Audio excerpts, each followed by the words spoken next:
আজ আমি যাচ্ছি টোকিও থেকে কিয়োটো, আর যাব সেই বিখ্যাত বুলেট ট্রেনে। প্রায় 450 কিলোমিটার দূরত্ব 2 ঘন্টায় কভার করবে।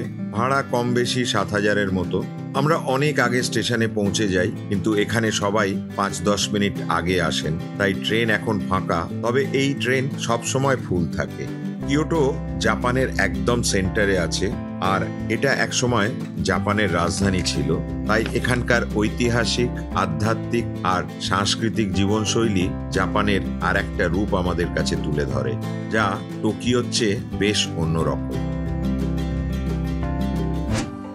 নমস্কার, আমাদের কিয়োটো ভ্রমণ শুরু হচ্ছে এই রোদ ঝলমলে দিনে কিয়োটোর বিখ্যাত কিনকাকুজি টেম্পল থেকে। চলে এসছি কিনকাকুজি টেম্পল। আপনারা জানেন যে কিয়োটোতে প্রায় 2000 টেম্পল রয়েছে। এই কিনকাকুজি টেম্পলও খুব বিখ্যাত টেম্পল। তো আমরা কিনকাকুজির সবচেয়ে বড় জিনিস হচ্ছে এই গোল্ডেন প্যাভিলিয়ন। এটা সোনার পাতা দিয়ে মোড়া। এটা তৈরি হয়েছে 1397 সালে। তবে 1950 সালে আগুনে এটা পুড়ে যায়। তারপরে 1955 সালে আবার এটাকে তৈরি করা হয়। যেহেতু এর মধ্যে একটু পুরনো এরিয়া এখনো রাখা রয়েছে, সেই জন্য এটাকে ইউনেস্কো ওয়ার্ল্ড হেরিটেজ সাইট হিসেবেও গণ্য করা হয়েছে। মন্দিরে দেখছেন খুবই ভিড়, খুবই পপুলার মন্দির। প্রচুর ভিড় করে আছেন। এটাও একটু পাহাড়ের ওপরে, সেই জন্য দেখছেন একটু উঁচু নিচু আছে, একটু সিঁড়ি দিয়ে নামতে হচ্ছে। তবে এটা স্লোপ করা বলে ওঠানামা করতে খুব একটা অসুবিধে হচ্ছে না। আর এখানে বিভিন্ন রকম খাওয়া দাওয়ারও ব্যবস্থা আছে। যেরকম এখানকার বিখ্যাত হচ্ছে মাচা সুইটস, মাচা আইসক্রিম। বহু লোকই এটা কিনেছেন, খাচ্ছেন। তবে সবসময় একটা বেশ প্রাণবন্ত পরিবেশ এর মধ্যে রয়েছে।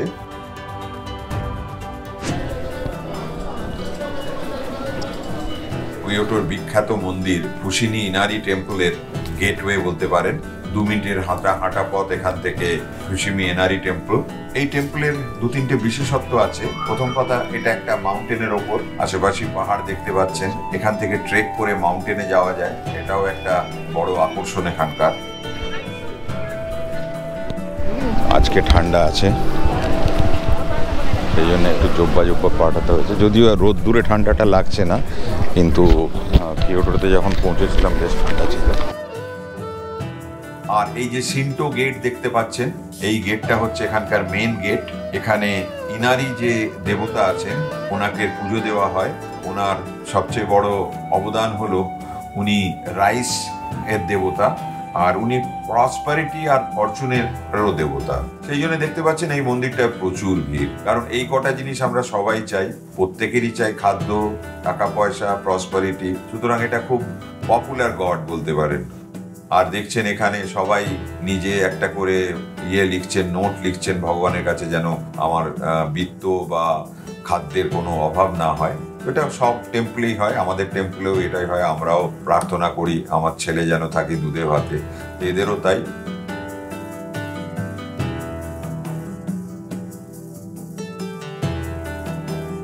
এখানে এই যে 1000টা টোরি গেট আছে, এই টোরি গেট, লাল লাল টোরি গেট আপনারা দেখতে পাচ্ছেন, এইরকম পরপর 1000টা আছে। ওটা হচ্ছে ইনস্টাগ্রাম তোলার জন্য, ইনস্টাগ্রামের ছবি তোলার জন্য আদর্শ জায়গা।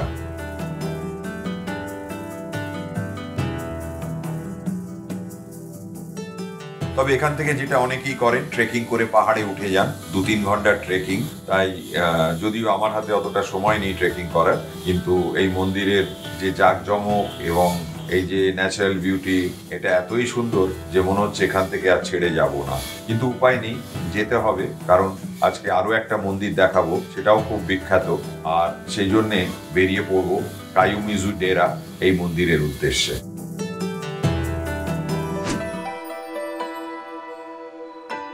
ট্রেনে করে এসে নেমেছি কিয়োমিজু ডেরা স্টেশনে।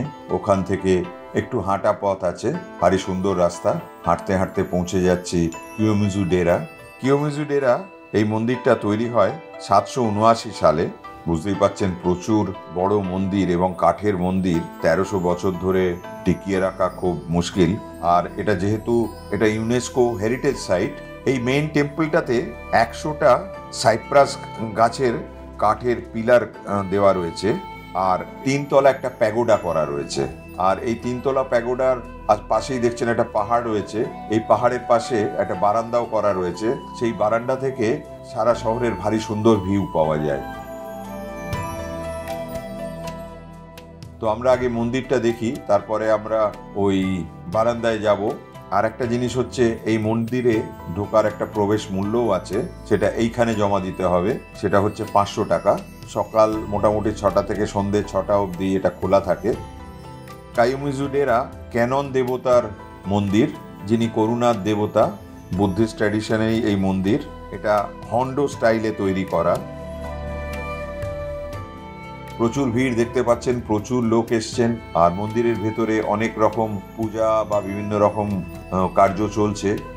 বলতে পারেন যে এশিয়ান বা ভারতীয়র মধ্যে কোনো বিভেদ নেই। এটা কিমোনো পরে, আমাদের যেরকম বিভিন্ন রকম ড্রেস পরে মেয়েরা আসেন মন্দিরে, এখানেও দেখছেন কিমোনো পরে সবাই ঘুরে বেড়াচ্ছেন।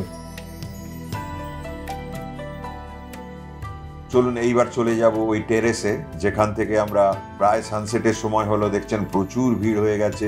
লোকজন ওখানে দাঁড়িয়ে রয়েছে সানসেট দেখার জন্যে। তো আমরাও যাচ্ছি সানসেট দেখার জন্যে। নিচে একটা বড় গার্ডেনও আছে, সেই গার্ডেনটাও দেখা যাচ্ছে। তা চলুন এরপরেই আমরা চলে যাব বিভিন্ন খাবার দাবারের দোকানের মাঝখান দিয়ে কিয়োটো টাওয়ার।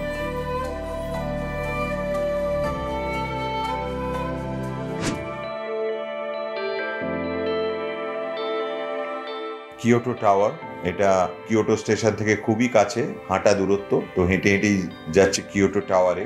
131 মিটার লম্বা এই টাওয়ার। এই টাওয়ার থেকে ভারী সুন্দর কিয়োটোকে দেখা যায়। যেহেতু কিয়োটো স্কাই স্ক্র্যাপার অঞ্চল নয়, আমরা যে সমস্ত টাওয়ারগুলোতে চড়ি সেগুলো 300 মিটার লম্বা। তো চলুন এবার আমরা উঠে পড়ছি কিয়োটো টাওয়ারে। তো এখানকার টিকিট 500 টাকার মতো, খুব বেশি নয়। দেখছেন সব কিছুই রয়েছে, খাওয়া দাওয়ার জায়গা, এন্টারটেনমেন্ট, বাথরুম সব কিছুই রয়েছে।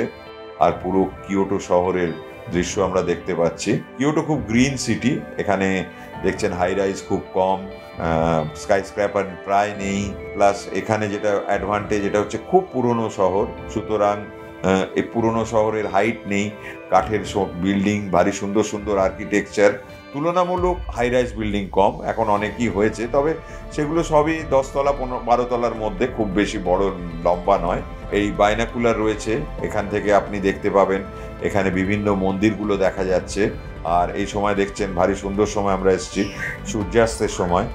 এই সূর্যাস্তও ভারী সুন্দর দেখা যাচ্ছে।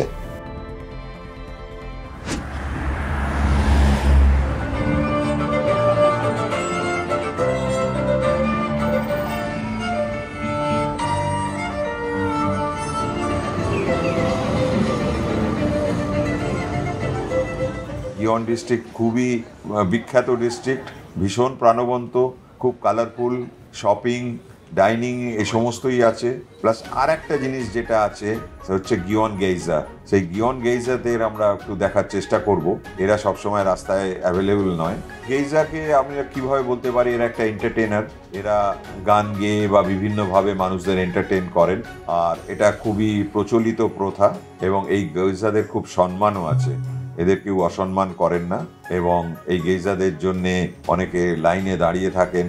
আমার মতো পাপারাজিরাও দাঁড়িয়ে আছে। তো এখন সন্ধে হয়ে গেছে, নাইট লাইফও এখানে দেখছেন খুব ভালো। এখানে খাওয়া দাওয়ারও প্রচুর জায়গা আছে। তবে আমি পুরো গিয়নটা ঘুরতে পারলাম না। কাল সকালে নিশ্চয়ই আরেকবার আসবো। এই গিয়নের সকালবেলাটা প্লাস গেইজাদের এই জায়গাটা আমাদের আরেকবার দেখাবো। তা চলুন আপাতত আজকের মতো এটা শেষ করি। কাল সকালে আমরা আবার নতুন উদ্যম নিয়ে বেরিয়ে পড়ব।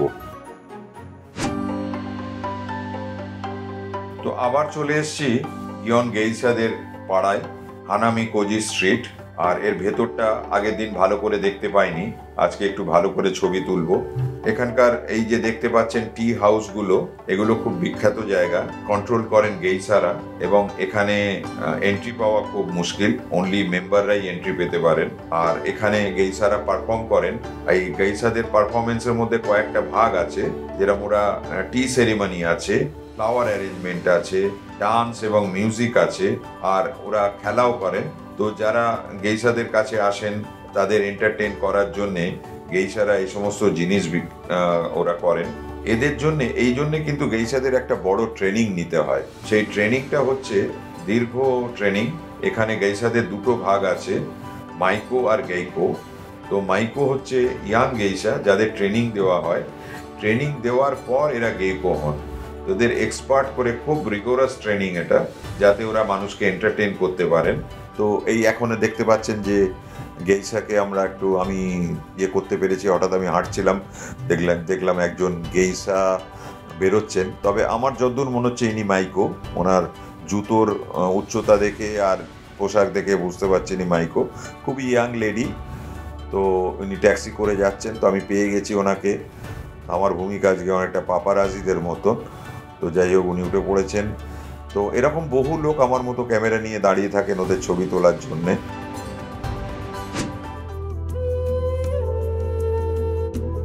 এই গেইসার পরে আমরা এসে গেছি একটা টেম্পলে, ইয়াশিকা শ্রাইন। এখানে বিভিন্ন রকমের পুজো আর্চা হয়। এখানে সব গেইসারাও আসেন। তবে গেইসাদের আপনারা সবাই জানেন যে ওদের টাচ করা যায় না, ওদের সঙ্গে কথা বলা যায় না, বা ওদের কোনো ছবিও সামনাসামনি তোলা যায় না। তো সেইভাবেই পুরো কালচারটা তৈরি হয়ে আছে। তো যাই হোক, এই টেম্পলে আমরা দেখতে পাচ্ছি যে একটা ভক্তির পরিবেশ রয়েছে। আশেপাশে খাবারও অনেক জিনিস আমরা দেখতে পাচ্ছি। বেরিয়ে পড়েছি আরাসিয়ামার উদ্দেশ্যে। ওখান থেকে ট্রেনে চলে এসেছি ইম্মাচি স্টেশন। আর এই ইম্মাচি স্টেশন থেকে আরাসিয়ামা যেতে আর 20 মিনিট লাগবে। এটা একটু আউটস্কার্টসে।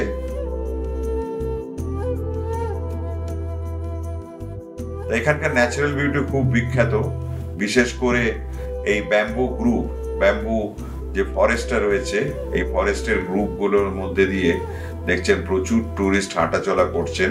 আর ভেতর দিয়েও অনেকে হাঁটাচলা করতে পারবেন। রিক্সাও চলছে দেখছেন, রিক্সার করেও আপনি যেতে পারেন, রিক্সা ট্যুরে নিয়ে যাবে আপনাদের। তো এই বাঁশবাগান কিন্তু বেশ সুন্দর জায়গা, এবং এটা বেশ গা ছমছম করা পরিবেশ রয়েছে এখানে। দিনের আলো ঠিক মতো ঢুকতে পারছে না, দেখতে পাচ্ছেন এত ঘন জঙ্গল। আর এই বাঁশবাগানের মধ্যেই রয়েছে একটা টেম্পল, তেনরিউজি টেম্পল, যে টেম্পলটাও 700 বছর আগেকার। এই টেম্পলটা জেন টেম্পল। চারিদিকে পাহাড় আর জঙ্গলের মধ্যে এই টেম্পলটা অবস্থিত বলে এটাকে আরো সুন্দর লাগছে। এখানে প্রচুর লোক দেখছেন ঘুরে বেড়াচ্ছেন, পুজো করছেন। যদিও এটা খুব পুরনো টেম্পল এবং ইউনেস্কো হেরিটেজ সাইট, তবে এর বিউটি খুবই সুন্দর। বিভিন্ন লোকেরা আসছেন। আর এর প্রবেশ মূল্য হচ্ছে 800 ইয়েন, 500 টাকার মতন। বেশ বড় জায়গা নিয়ে এই টেম্পল।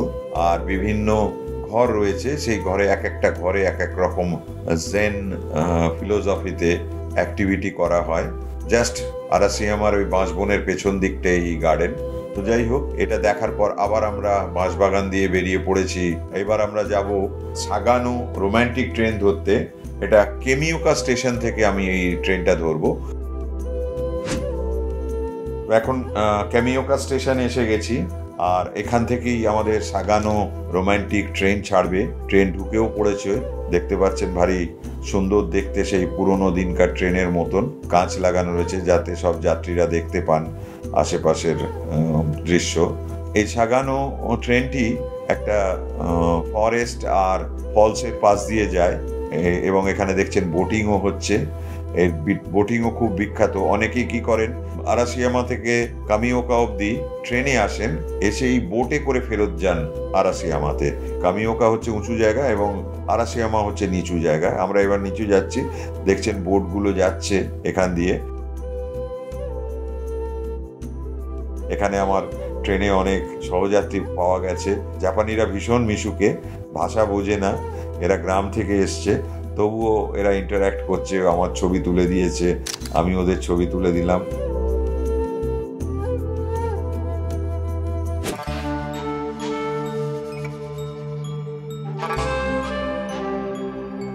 চলুন, এই প্যালেস আমরা এসে গেছি। আপনাদের 1200 বছর পেছনে নিয়ে যাই, যখন এই প্যালেসটা এডো রাজাদের আমলে এই প্যালেসটা শুরু হয়েছিল। যদিও প্যালেসটার সব জায়গায় ঢুকতে দেওয়া হয় না, তবে এদের একটা ওয়াকিং ট্যুর হয়।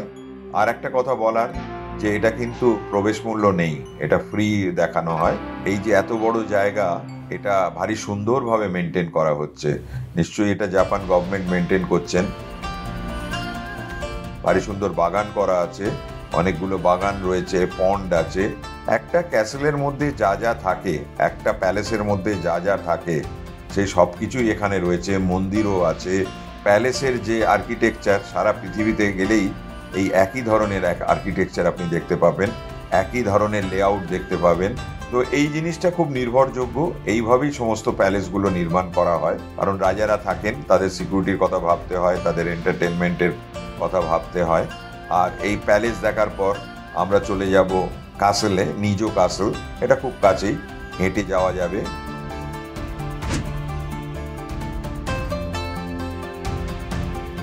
তো আমরা ঢুকে পড়েছি নিজো কাসেলে, আর এটা প্রায় 300 বছর আগেকার কাসেল। এরও লেআউটটা যথাযথভাবে করা আছে। আর একটা জিনিস এখানে খুব দর্শনীয় জিনিস, সেটা হচ্ছে এদের মার্বেল ফ্লোরিংটা এমনভাবে করা, যদি কেউ আসে এখানে রাত্রিবেলা বা আপনি মনে করুন যে কেউ ঢুকে পড়েছে, তার পায়ের আওয়াজটা পাখির ডাকের মতো শোনা যাবে। সেই জন্য এই ফ্লোরিংটাকে বলা হয় নাইটিঙ্গেল ফ্লোরিং। তো কোনো এক অনভিপ্রেত লোক ঢুকে পড়লে তার পায়ের আওয়াজ যাতে সবাই পায়, এটারও একটা ভীষণ ইম্পর্টেন্স আছে। জাপানের আকর্ষণ, কিয়োটোর আকর্ষণের লিস্টে এর একটা নাম আছে। যারাই ইম্পেরিয়াল প্যালেসে আসেন তারা অবশ্যই নিজো ক্যাসেল দেখেন, এবং সবাই চেষ্টা করেন যে এই দুটো দিয়ে কিয়োটোর ভ্রমণ শুরু করতে, কারণ এই দুটো জাপানের ঐতিহ্যবাহী, কিয়োটোর ঐতিহ্যবাহী প্রতীক। এখন এসছে এখানকার একটা বিখ্যাত টেম্পল, এই কান্ডো টেম্পল। তো এখানে সবাই দেখছেন লম্বা লাইনে দাঁড়িয়ে আছে। রাত্রিবেলা নাইট লাইটিং করা হয়, আর 10 মিনিটে খুলবে গেট। 600 ইয়েন, মানে 360 টাকা টিকিট।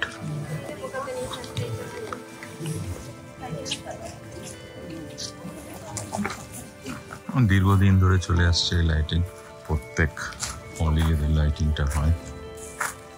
আমি দেখলাম বৃষ্টির দিনে নাইটে যাওয়া সবচেয়ে ভালো। ঝিরিঝিরি একটু বৃষ্টি পড়ছে। অরিজিনাল মন্দির বন্ধ আছে, 4:30 বন্ধ হয়ে যায়, কিন্তু সবাই এসছে আলো দেখতে। আর মেপল গাছ,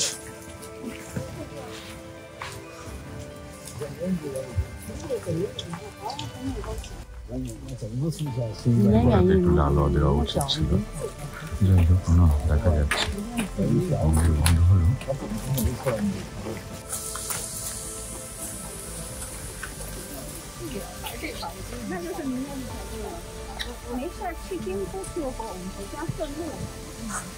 বুদ্ধের বিভিন্ন রকম রূপ,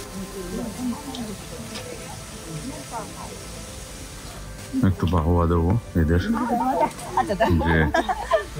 যে লাল আলো জ্বালায়নি, রং দেখানোর জন্য।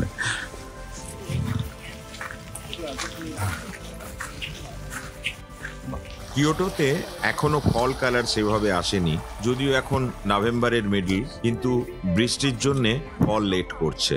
এই বৃষ্টি কমলেই গাছে রং এসে যাবে, আর তখন কিয়োটোর চেহারা আরো বদলে যাবে। আপনারা যদি জাপানে আসেন তাহলে মার্চের শেষ দিকে এলে চেরি ব্লসম দেখতে পাবেন, আর নভেম্বরের শেষে এলে ফল কালার দেখতে পাবেন। আমি এই ভিডিওটা আপনাদের কিয়োটোর কিছুটা দেখানোর চেষ্টা করলাম। যদি আপনাদের ভালো লাগে লাইক দেবেন, যদি কোনো কমেন্ট থাকে অবশ্যই জানাবেন, আর যদি শেয়ার করেন বা সাবস্ক্রাইব করেন তাহলে আমরা খুবই উৎসাহিত বোধ করব। আর ভবিষ্যতে এরকম আরো অনেক ভিডিও আপনাদের সামনে হাজির করব।